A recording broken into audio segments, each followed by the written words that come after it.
Classe anglais U9 leçon 3. Donc aujourd'hui on va jouer au météorologue puisque maintenant on sait dire hier, aujourd'hui et demain. Donc avec yesterday pour hier, today pour aujourd'hui, tomorrow pour demain. Et on a vu dans la leçon précédente qu'on changeait le verbe. Donc avec today c'est is, avec yesterday c'est was, et avec tomorrow c'est will be. Comme on sait dire le temps qu'il fait, les régions du Royaume-Uni, comme on sait tout dire en anglais, on va pouvoir jouer au météorologue. Donc j'ai fait des cartes avec des temps différents à chaque fois, tous les jours. Donc je vais d'abord essayer de faire, de vous expliquer comment ça va marcher. C'est un travail qu'on aurait dû faire à l'oral, donc chacun passe et dit sur la carte il joue le météorologue, il fait sur la carte celui qu'il veut. Donc moi je vais tous les faire de manière à ce que, suivant ceux que vous avez vous choisis, vous ayez votre correction à vous. Donc aujourd'hui on est jeudi. En Écosse, il fait des nuages et de la neige, donc ça va se dire Today is Thursday in Scotland, it is cloudy and snowy. Donc si je fais pour England, on va dire Today in Thursday in England au lieu de Scotland, it is, ça change pas, et foggy. Ici, in Wales, it is cloudy.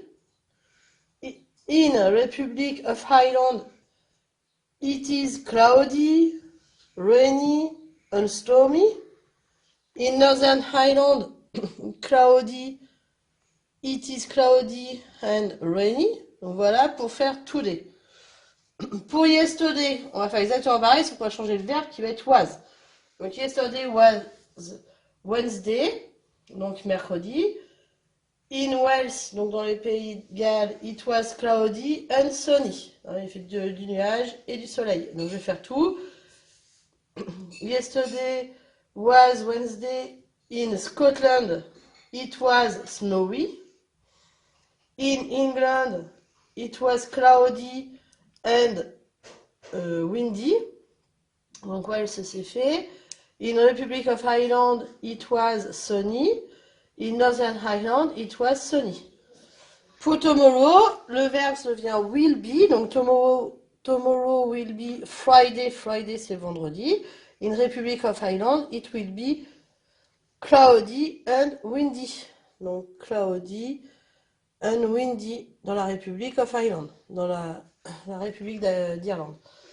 Donc on va faire pareil. In Scotland, it will be foggy. In England, it will be cloudy and rainy. In Wales, it will be sunny. In Northern Ireland, it will be stormy. Voilà pour le temps qu'il fait. Donc essayez de vous de jouer au météorologue aussi, comme moi, hein, d'essayer de dire chacun quel temps il fait.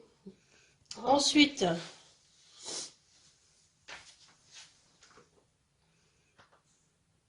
il va falloir retrouver la phrase qui commence par the, donc, puisque c'est la majuscule. Donc la phrase, elle commence par the, donc vous essayez de la chercher. Ensuite, moi, je la corrige. The weather, le temps. Le verbe, on cherche le verbe ici, ça sera will be, qui est proposé. Alors, il fait quel temps? Il fait sunny. Dans quel pays? In Scotland. Et quel jour? Tomorrow. Voilà pour la phrase qui devait être faite. Donc, the weather will be sunny in Scotland tomorrow. Ensuite, vous avez une seconde phrase à faire. Donc, la majuscule, elle est là. Donc, it. Encore une fois, on cherche le verbe, et ça sera will be, une nouvelle fois. Donc, quel temps il fait? Il fait sunny and cloudy. On aurait pu écrire aussi cloudy and sunny, hein. Ça fonctionne, peu importe dans l'ordre. Dans quelle ville? In Édimbourg et tomorrow. Donc, it will be sunny and cloudy in Edinburgh tomorrow. C'est pareil, in Édimbourg et tomorrow. Tomorrow, j'aurais pu le mettre ici, hein, entre cloudy et in Édimbourg. Pareil dans la phrase d'avant. Ici, tomorrow, j'aurais pu le mettre là.